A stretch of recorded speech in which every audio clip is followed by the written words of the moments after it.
Hi everyone, welcome to this very special live edition of the $1 Million Case Study. I'm your host, Lenny Smith, and over the next 30 minutes, I'm going to be answering any questions that you might have.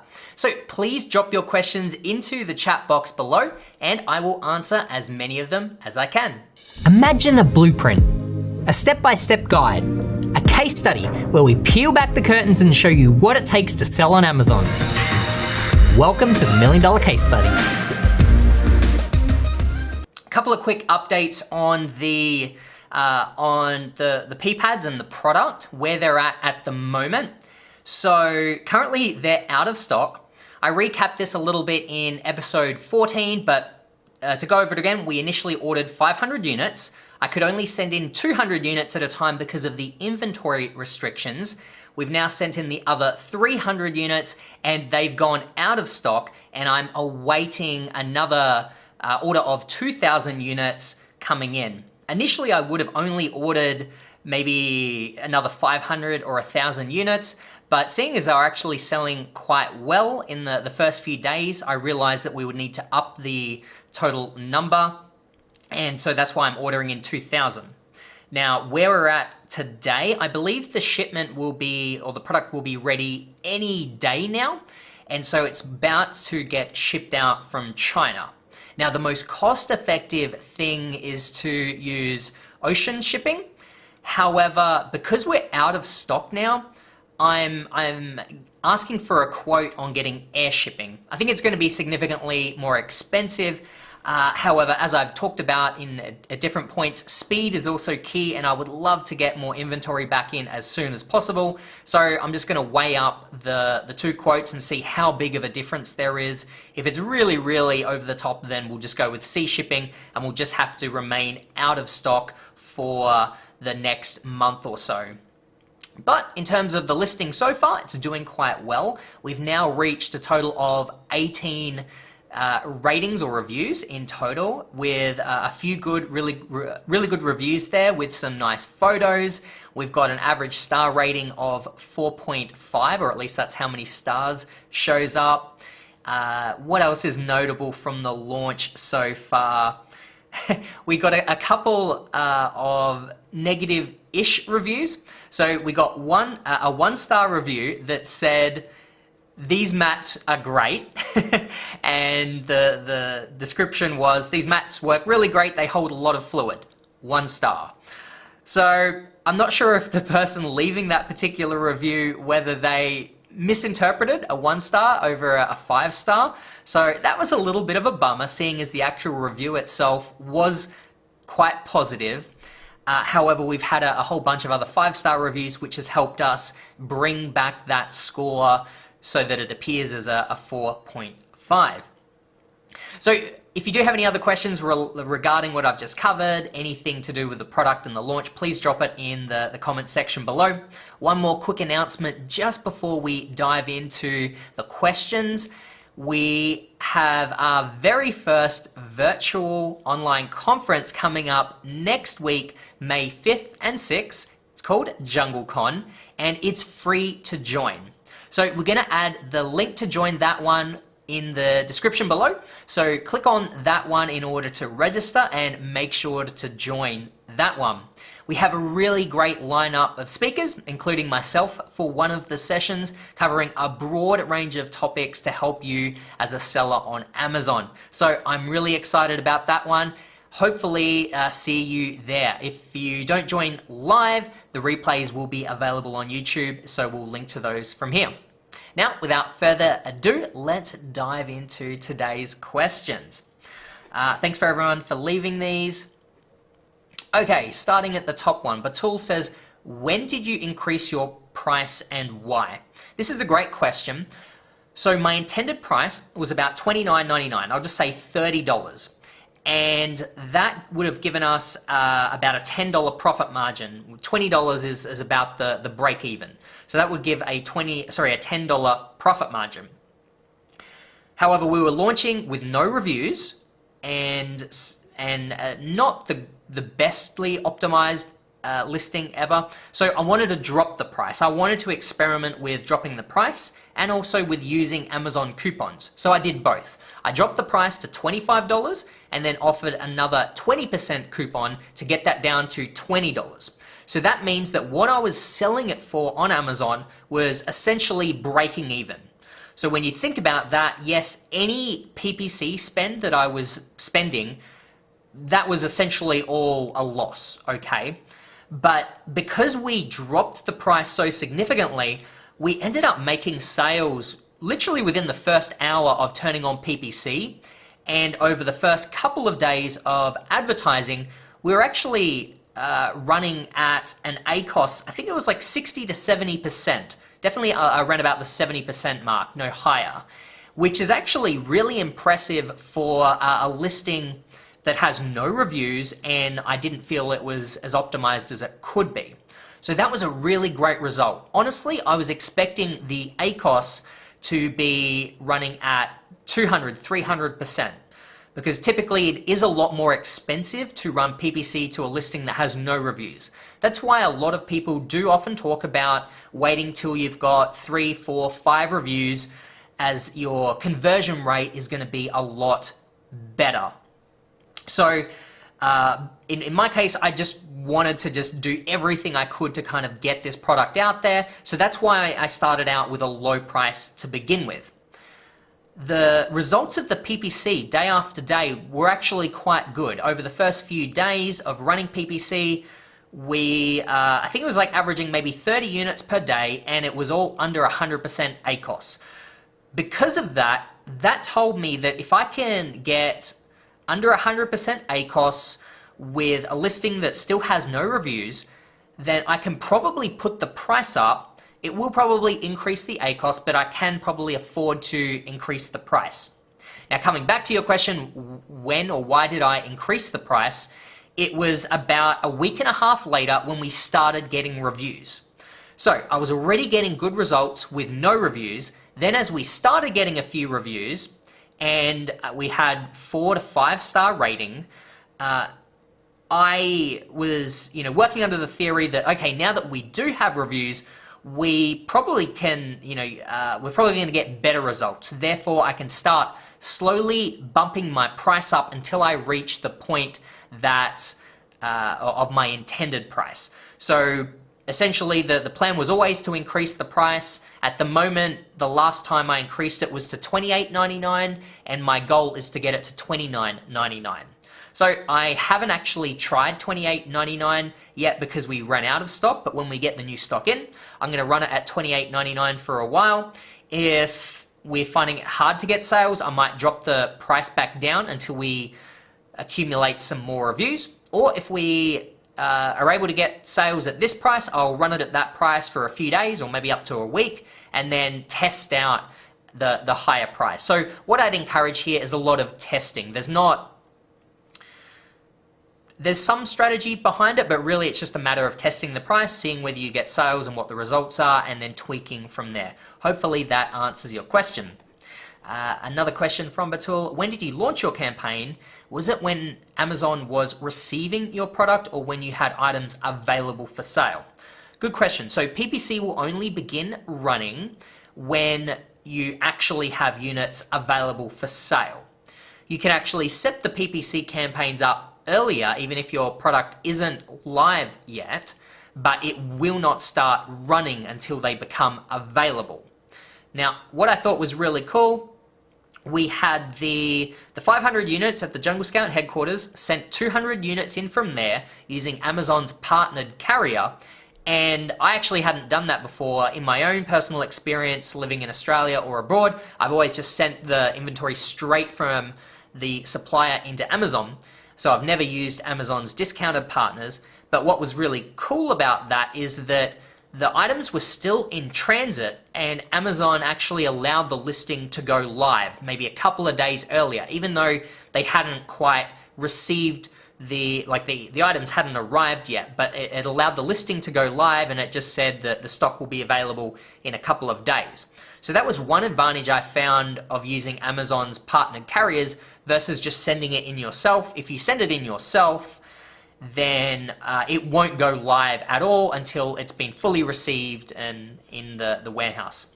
So hopefully that answers your question. Brett says, I just ordered my first product. Congratulations.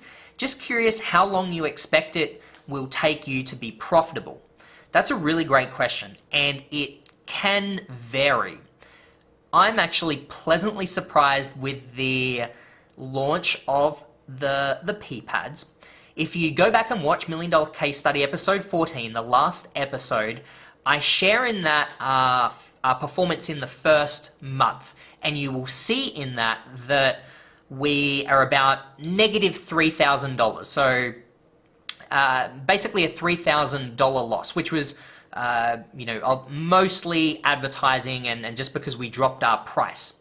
However, I also show that then in the last 14 days, it was then only negative $400. So what that means is that, the very first week, or when we were first running this, we were spending a lot of money on PPC trying to acquire sales. But then the result of that was we started ranking organically and getting sales organically. That's the one thing I haven't mentioned, is that we're actually getting sales organically without PPC spend. The PPC spend is just helping out, or the overall sales. But then as I've been raising my price, we've been losing less and less, to the point where when we get the new stock in, running at $28.99, which is, about $9 more than when I first launched, we should definitely break even and start to make a profit. So we're out of stock at the moment, but we were selling for around about a month, or maybe just under. I think month 2 of selling, of being in stock, I think we'll be profitable, but that will probably just be covering the losses that we've already made. I'm going to predict that by month 3, we're going to be fully profitable and making a lot of profits. So hopefully that gives you a little bit of an idea. That's just one example in my example. It may take longer, but if I had to give a rule of thumb, I'd say that that's maybe like a good one to use, maybe 3 to 4 months in, to kind of get through that initial launch stage where you're willing to lose money in order to get sales and reviews. You really need to get your review count up. The first milestone I see, is getting 1 review, just getting on the board, having a star rating at all. Then I think getting double digits into 10 reviews is like another great little milestone, and then maybe 25. The number itself doesn't really matter, but essentially the higher you can get, probably just the overall, the better your conversion rate moving forward. So once you've got at least maybe 20 reviews, you can just be incrementally raising your price until you become profitable again. So hopefully my example gives you maybe a little bit of an idea of what to expect. All right, next question. If your product is available on May 5th, do you keep your ad running, or do you pause it? That's a good question. So when we sent in, there was a period where we were out of stock between selling out our first 200 units and the next 300 units coming in. And for all of you sellers out there experiencing the 200 unit inventory limits, or just the inventory limits, I feel you. It's a real pain. But yeah, there was a gap there of maybe almost a week where we had only a couple of units remaining of the first 200 units, and we were waiting for 300 to come in. And the listing was still live, but it was saying this item will be back in stock. I think at the time it was saying like April 16th, which was about a week away. So I actually turned off PPC at that point for a couple of reasons. One, because I didn't want to speed up the sales velocity at that point, because we would just run out of stock within a couple of days. The second reason is that I felt that PPC wouldn't be as effective, because people would get to the listing and then they would see that it's not available for a week, when most Amazon shoppers are probably used to things being shipped out within a couple of days. So yeah, that would be my suggestion. If you've got an in-stock date that's a week or more away, then maybe it's worth turning off PPC, saving a bit of money, because I'm going to assume that it's not going to be as effective.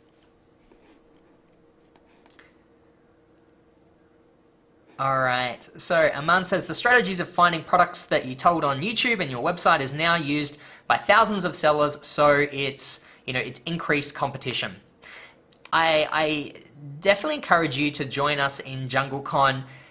Greg Mercer, the CEO of Jungle Scout, is the opening speaker for the event, and this is actually something that he talks about, kind of the state of the industry now. And he refers to the fact that year after year we have people saying like, oh, is it going to be too competitive now? That's why we did the $1 million case study. And for those of you following, I literally just launched this product, only started selling it a little bit over a month ago, about 5 weeks ago. Brand new product, it's in a competitive market, very competitive, and it's selling quite well. And I actually feel very optimistic. We're just about to become profitable. So we do this to show you all that it is possible to still sell a product today. It's not too competitive. Is there more competition in general with more sellers on board? Yes, but there's actually a lot more demand as a result of COVID and a lot more people going, shopping online. So I think at the moment the amount of demand for products online far outweighs the supply. So we need more sellers like you. So there's still great opportunity here. All right, let's see. Why don't you have A+ content or videos? Great question. I absolutely want to. I don't have it on the listing at the moment because of time. With the other responsibilities at Jungle Scout and completing the case study episodes for you all, haven't had time to work on the A+ content or the videos. That is the next phase. So I am going to be doing an update to the $1 million case study once we've completed A+ content, some videos that we can use on the listing, but also as sponsored brand video ads. I'm really, really excited to do those, so I absolutely am planning to, and I'll definitely be recording content to share with you how that goes. All right, let's see, next questions. William says, if you trending products on Alibaba, should you stay away? I assume you're talking about on the website, the Alibaba website itself, where they might have things showing things that are trending or not. To be honest, I've never really paid any attention to that. I think in the past a few times I have, just for interest's sake, looked on Alibaba and tried to see what's trending there as just maybe another way to do product research. But I wouldn't say if it's trending there to necessarily stay away. I would more so trust the data on Amazon. I would focus your efforts on, is it trending up on Amazon, because that's the market that you're going to be selling in ultimately. I wouldn't pay attention too much to the trends on Alibaba. I would just use it as like another data source mixed in with your other research on Amazon.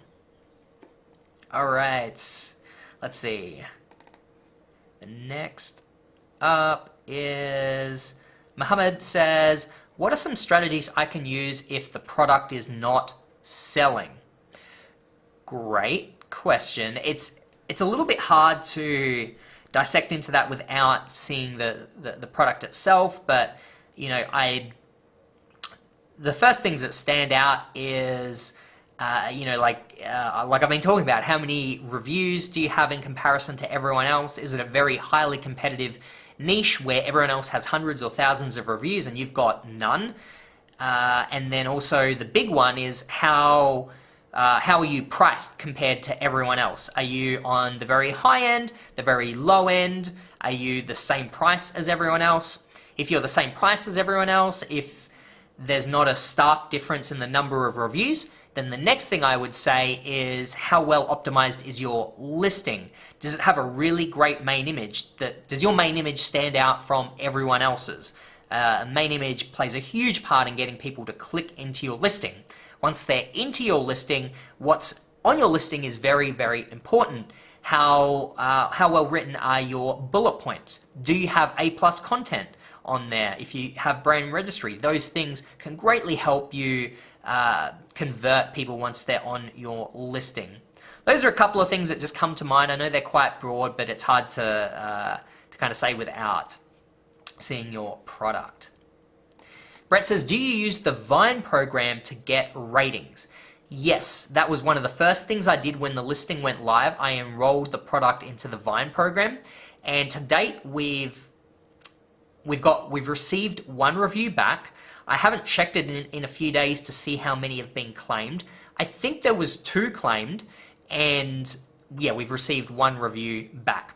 So real quick, for those of you that aren't familiar with it, the Vine program are like the top reviewers on Amazon. There's a very high rate of reviews. If you you can offer up to 30 units to Vine reviewers, and they of course are not obligated to leave a review, but generally Vine reviewers typically do leave reviews, and they leave quite detailed ones, often with photos. That's why it's very enticing for people launching their products, because you tend to get really high quality reviews. But do note that you have no contact with them, you can't influence them in any way for their review, so your product and everything needs to be good, but generally they will leave very detailed reviews.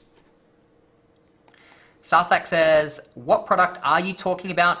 I'm talking about the product from $1 Million Case Study Season 5. Make sure to jump over to the channel and watch through those episodes to learn the process that we went through from finding this product to launching it.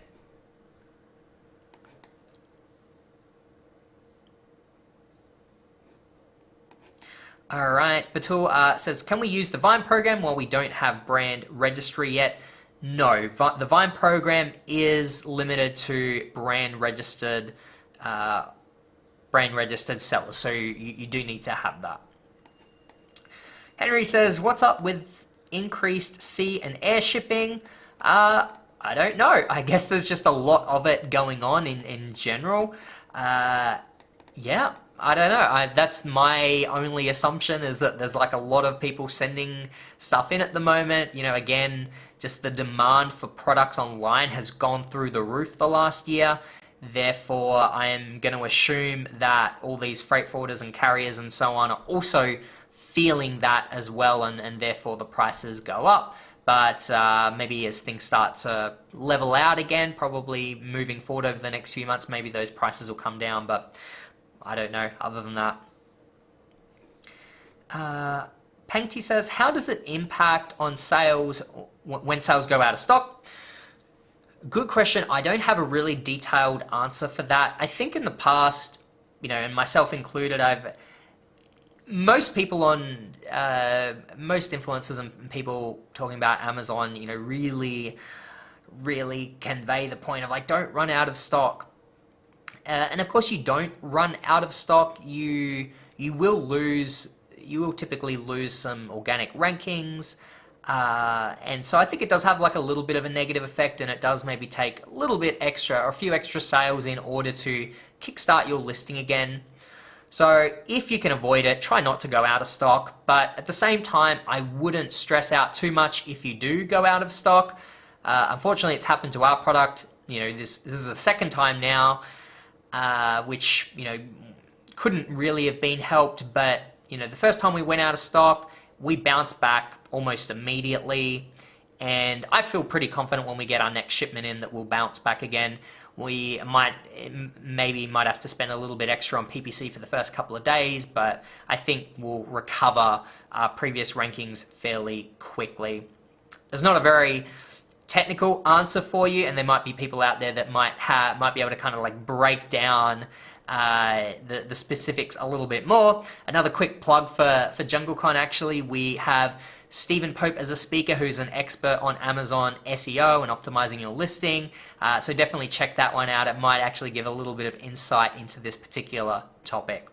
And again, the link to register for JungleCon will be in the description below this video. Alright, Anthony says, I'm from the US moving to France. Is it better to start the process now or wait till I live in the French market? I guess I would say, how long is it until you're moving? If you're like moving in the next couple of weeks or the next month, then you probably don't have time to start a business, and you might be better off fixing up your affairs here and focusing on the move. But if you're talking about in a few months away, I would say get started now. I think there's probably very few reasons not to get started. People often say like, oh, I've missed the Q4 window when sales are the highest, I'll just wait until next year, or miss Prime Day when there's a lot of sales, I'll just wait, or all sorts of different things. There's lots of different reasons not to get started, but honestly, get started straight away. Doesn't matter what the time is. Yeah, I would say there's, again, very few reasons not to get started. If you're literally in the middle of a huge life event like moving overseas and you're busy, then okay, maybe wait a couple of weeks, but don't put it off months. So my vote is get started.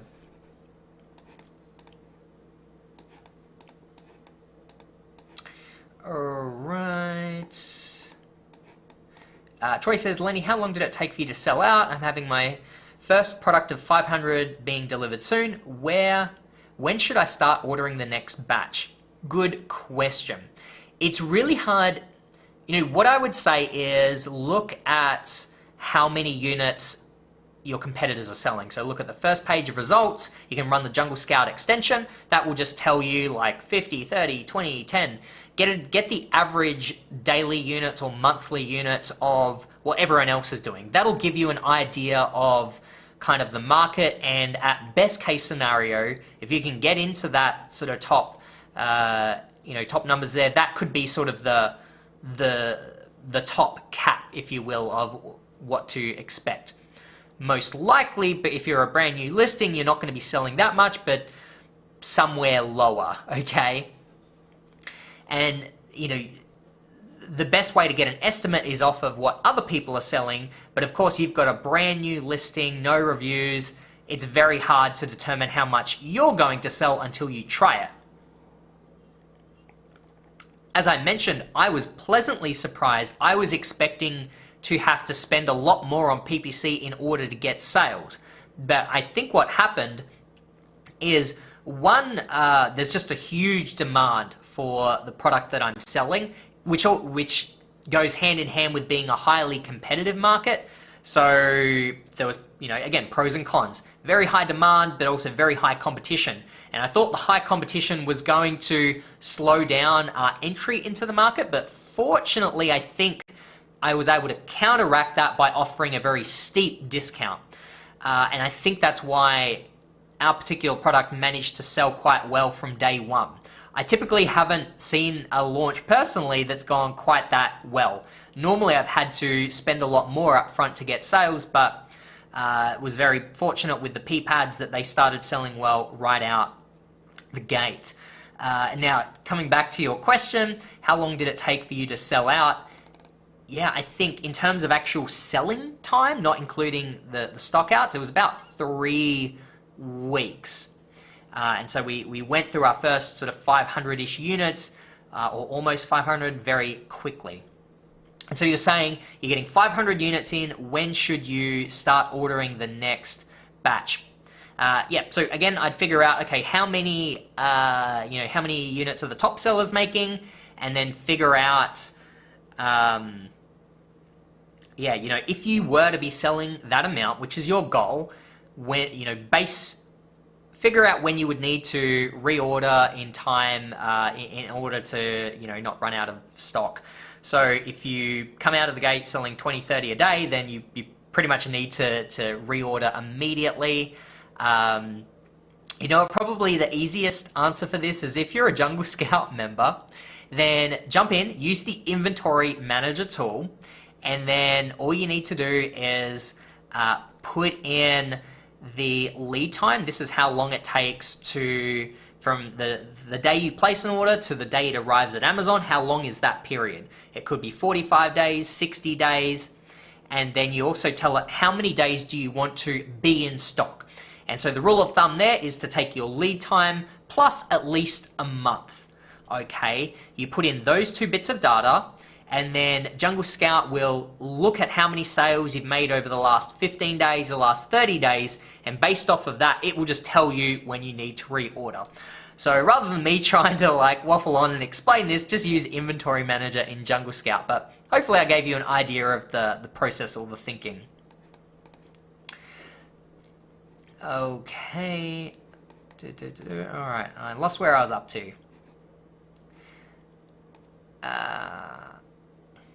Okay, Will says, hey Lenny, just made my first ever bulk order yesterday and working on driving external traffic to my listing. Should I drive them directly to my Amazon storefront or to a landing page with a link to my product? Great question. So first things first, we generally say when you're first starting out, you're best just focusing on the Amazon platform, making sure you optimize your listing and do everything you possibly can to make it as good as you can on Amazon, because typically you're going to get a lot better results from advertising on Amazon than you will advertising off Amazon. That being said, external advertising is a great way to supplement your efforts on Amazon and just get more sales in general. The more sales you get, the higher you're going to rank on different keywords, etc., etc. So it can be great to do both, but if you're just starting out, limited time, just focus on Amazon. Now, you're saying, should you drive them to your storefront or to a landing page with a link to the product?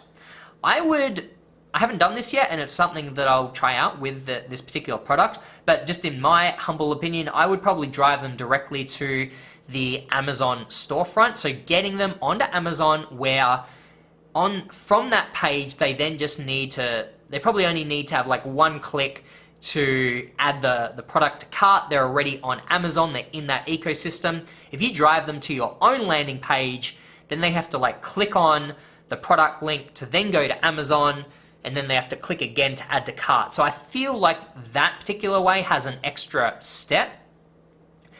The cool thing about Amazon storefronts is that you own the entire page versus just your regular detail page. You've got other people's ads are appearing on that page, and there are things that can take them away from your product. Whereas the storefront page, you design that, it only shows your product. So that's great for eliminating anyone else's, which is probably why you're also thinking of your own landing page. But I think the storefront will achieve the same thing, but with maybe like less clicks and quicker to get them into the checkout and the cart.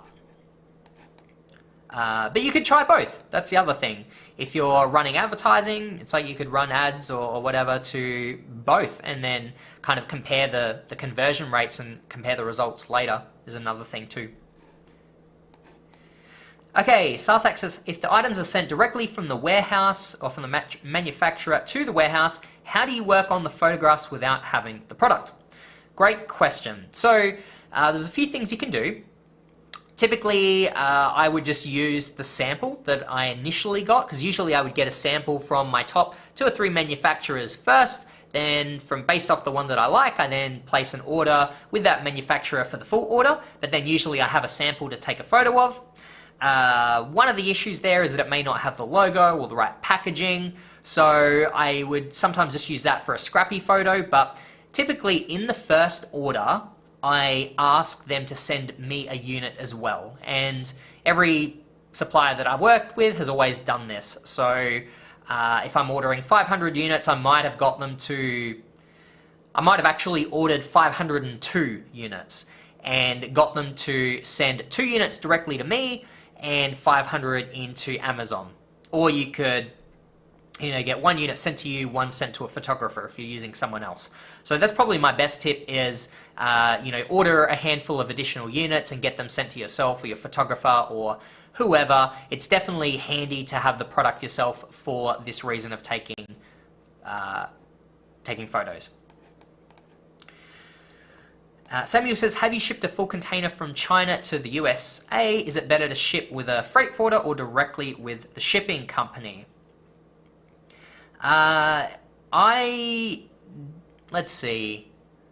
Have I shipped a full container? I don't think I actually have shipped a full container load from China to USA. Is it better to ship with a freight forwarder or directly with the shipping company? Typically, I would recommend a freight forwarder because their job is to handle all the things that you don't want to or aren't experienced in. Things like customs and making sure that you've got all of the correct paperwork, and it can be a little bit complicated. And if you work directly with the shipping company, there's probably like a number of those things that they will expect you to take care of or for you to know. Whereas if you work with a freight forwarder, they literally just take care of the process for you and simplify it. So my vote would be a freight forwarder. All right. Slime says, what would be your first step to start Amazon FBA? I would watch the $1 Million Case Study Season 5. So it's free content here on YouTube. We talk through the whole process of finding a product to selling it. I would do that, or actually my first step might even be, we've got a video in 90 minutes. It's called How to Sell on Amazon here on our YouTube channel. And so I tried to pack as much information into 90 minutes that kind of goes from start to finish. Of course, there's still more details that you need to learn afterwards, but if you just want a crash course and learn as much as you can in a short window, just to see if this is something that even interests you, or as a starting point, then I would recommend that. Then the $1 Million Case Study expands on that a little bit more. We've now done 14 episodes. This is episode 15. That each one is around about 30 minutes or so. That kind of expands on the process a little bit more. And then, yeah, we've got a lot of great content here on YouTube, on our website as well, if you want to, take further steps. We even have our own premium course called Freedom Builder Bootcamp. And the link to that one is also in the description below. That's for if you would like that additional hand-holding, more structured content that walks you through more of the nitty-gritty details, then that's another option for you as well. All right, going to take a couple more questions before wrapping it up. Let's see.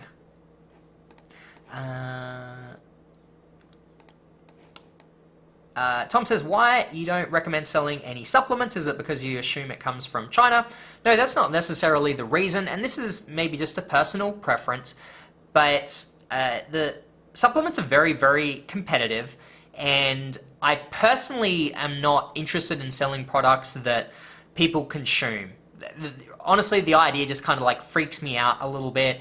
You need to get FDA approval and so on. And I would rather just sell more simple products. I think if you're passionate about, I think you need to be passionate about it. If you've got an idea for a supplement and can make one that is different to what's out there on the market, that actually fulfills a problem that's not currently being fulfilled, then sure, go into it. But I'm not passionate enough about supplements to do that. For me, if I did consider it, I would just want to find something that's already selling well, make enough of a twist on it to be able to sell it, or compared to everyone else's, which I don't think is a strong enough. I don't think that's going to be a strong enough reason to go through all of the work that's needed. Hopefully that makes sense. If I was really passionate and it's like, I wish there was a supplement that was whatever, it was organic and it was suited this person and this person, there's nothing out there, and I was able to find someone that I trusted with good ingredients, etc., then I would do it because I was passionate about it, but I'm just not passionate about it. Maybe you are. So yeah, don't take my opinion for it. It's just one man's humble opinion. Alright. Okay, Batul says, did you apply for a trademark before starting to sell or after you started selling? I'm asking because there's a $600 US PTO fee if you intend to sell in the future. Yeah, I did actually apply for the trademark before we had even created the listing or started selling, and I personally used the IP Accelerator program, which I do recommend, as it shortened the process to just a couple of weeks rather than 9-10 months plus. And when you apply for the trademark, this is all a learning process for me, but I discovered that it was a different process if you already were selling a product or it was already live versus if you're just intending to sell and you don't have it live. And I think that might be what you're referring to. And I think there was a price difference. From my understanding, it did cost a little bit more if you just intend to sell in the future. So really, it's up to you. If you want to save a bit of money, you can wait till you're actually selling, or you can bite the bullet and spend a little bit more up front to get brand registry sooner. The advantage of doing it sooner is that you can then launch on day one with A+ content, videos. You could actually have all of that ready so that the moment you launch, you've got your listing in the best possible place to, you know, optimize for conversions and so on. So I personally think it's worth spending a little bit extra upfront in order to do every single possible thing you can to be able to launch, you know, the best you can on day one. But again, if you really can't afford that and you're, you know, very restricted on a budget, then perhaps wait till you start selling and you might be able to get that a little bit cheaper. So yeah, again, weigh up the pros and cons for you. Super D says, did they really remove the stock limit? I actually don't know. I haven't kept up with the news recently. I was pleasantly surprised that after a couple of days of selling the washable pee pads, that the limit increased a lot to like 3,000, which is why I then ordered in 2,000 units and I'm sending them directly into Amazon. Fortunately, I don't have to send in 200 units at a time because that would be really painful. But yeah, I don't know. Hopefully they have removed the stock limit or at least lightened, you know, lightened it up a bit. Okay, I'm just gonna find one more question to wrap things up today. Let's see. I'm gonna find something related to the product. Actually, what's this one? Labo says, how do you get your first images when you first add a product? I want to get my FN SKU to send to a supplier so I don't have a product as yet. Yeah, so you should be able to create your listing without having photos of the product. I'm trying to remember. I feel like once upon a time, I think you had to upload a photo. I think when I did it recently, you could just skip that part. Or maybe it's the description and so on. There's like a part of it that you can actually just skip and add later. Either way, all I've done in the past is I've just uploaded a generic photo of the product. It's not my product, it's just one that I found off of Google or whatever. And really all you're doing is just creating the listing. The listing is not going to go live until you get inventory in. So it doesn't matter what the image is, you're literally just doing it in order to create the listing. Once you've created it, you can then generate the FN SKU barcode, print out the PDF, send that through to your supplier. Yeah, so that's all I'd recommend, is just getting any old photo just to create the listing, and then as soon as you get a new product or get your product, you can take photos and replace the images before it goes live. All right, we're gonna wrap it up there today. Thank you all for leaving lots of questions. I'm sorry I couldn't quite get to all of them, but please go back through and watch the $1 Million Case Study if you haven't already. Also, make sure to join us next week for JungleCon. We'll also have a couple of live AMA sessions during that where you can answer more questions.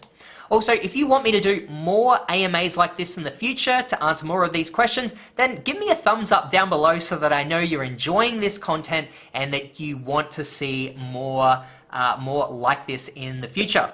It's been a pleasure answering your questions today. Again, hope you've got lots of value, and I will see you in the next video. Take care, everyone.